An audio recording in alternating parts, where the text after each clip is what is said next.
Welcome to MRL. In this learning session, we will continue to learn the plane mensuration. We have already studied about plane mensuration in part 1, and in part 2, we'll study a few more plane figures and their properties.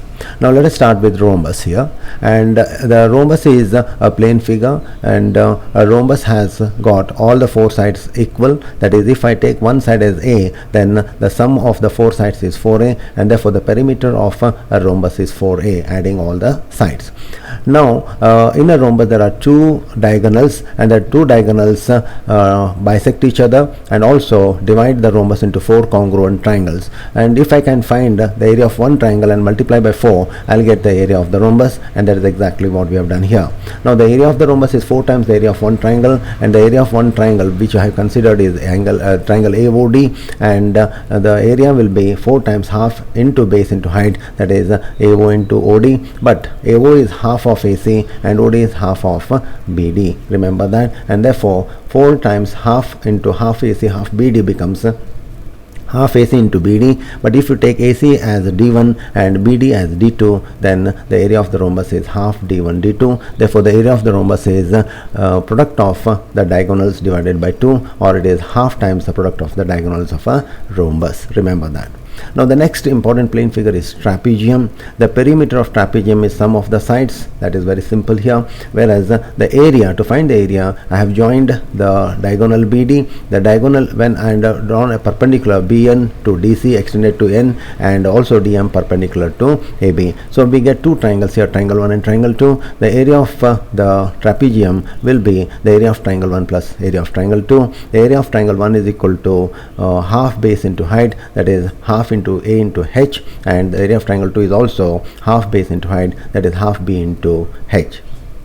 Height is same because the distance between the two parallel sides are equal, and therefore taking half H common, we get the area of a trapezium as half H in the bracket A plus B. Please remember this relation for finding out the area of trapezium.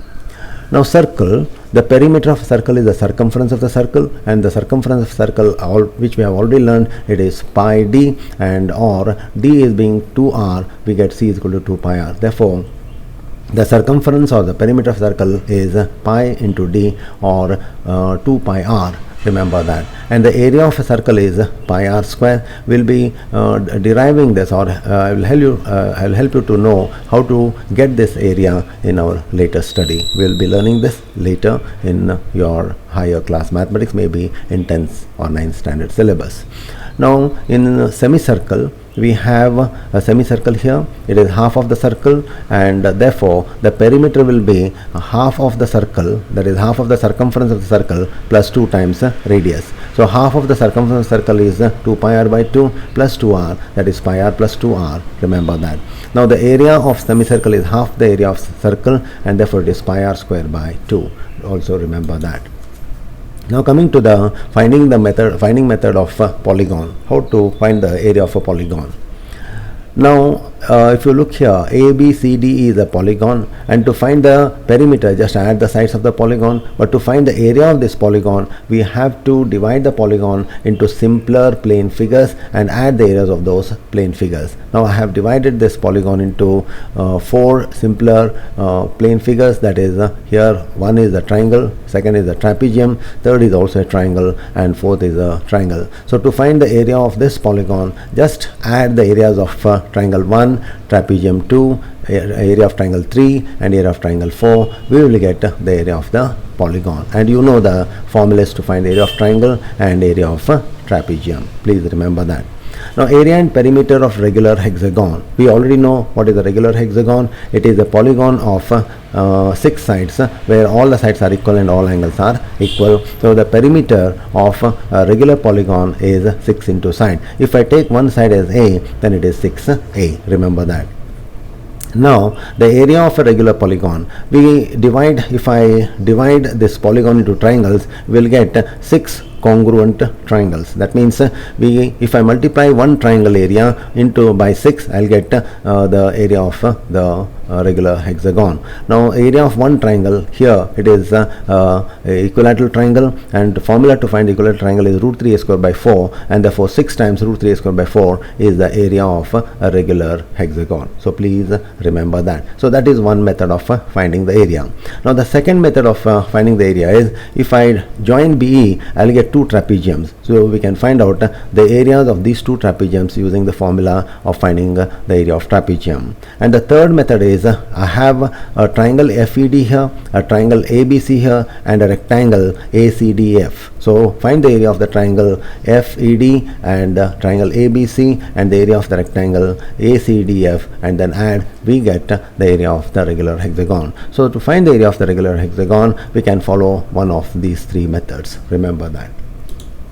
Now area of a ring or annulus. Now to find the area of this ring, the shaded region, now find the area of the bigger circle, that is C2, and find the area of the smaller circle C1, subtract one from the other. So area of C2 minus area of C1 is pi r square minus pi r1 square. R, capital R, is the radius of the bigger circle, then r, small r, is the radius of the smaller circle. So pi r square minus r square, don't take it as r1 square, take it as r square. So remember, the area of the ring is pi times r square minus r square. A very important relation to remember.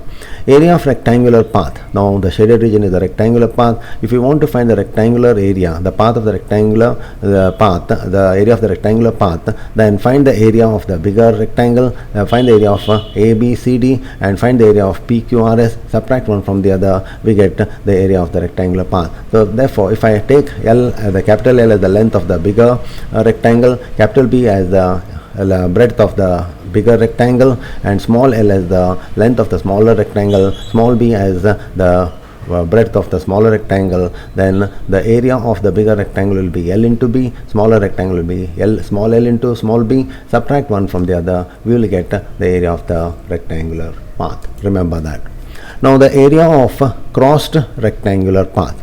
So there is one path here which is a rectangular path horizontal, and one is the vertical rectangular path, and both these paths cross each other forming a small square in the center, that is PQRS, which is the overlapping area.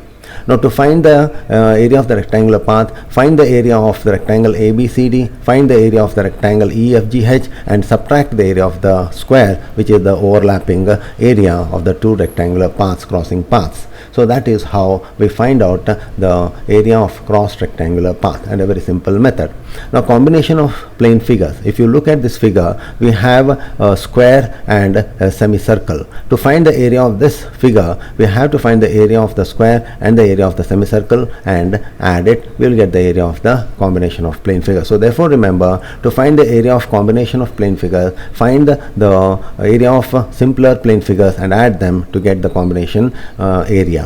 Now to understand this, let us find the area of this. That means area of square plus area of semicircle. Area of square is AB into BC, and that is L into L, that is L square.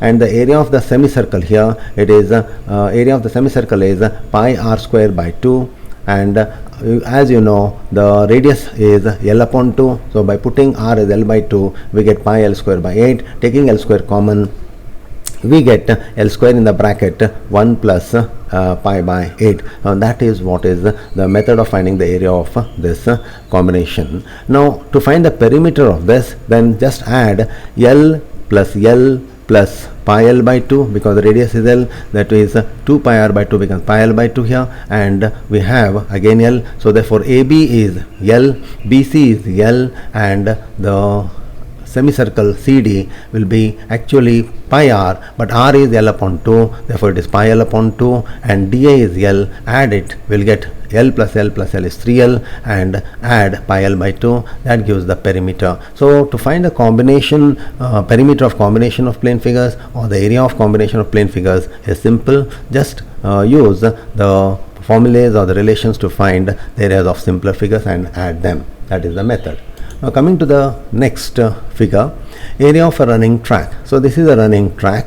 Now we want to find the area of this running track, and to find this, divide this running track into simpler plane figures. So I have divided it here. So if I draw a perpendicular here and a perpendicular here, I get a what you call half of the annulus or half of the ring on the left side, half of the ring on the right side, and a rectangle and the second rectangle. So therefore the whole track is divided into four parts: part 1, part 2, part 3, and part 4. So to find the area of this track, add the annulus, that is half the annulus makes one complete annulus.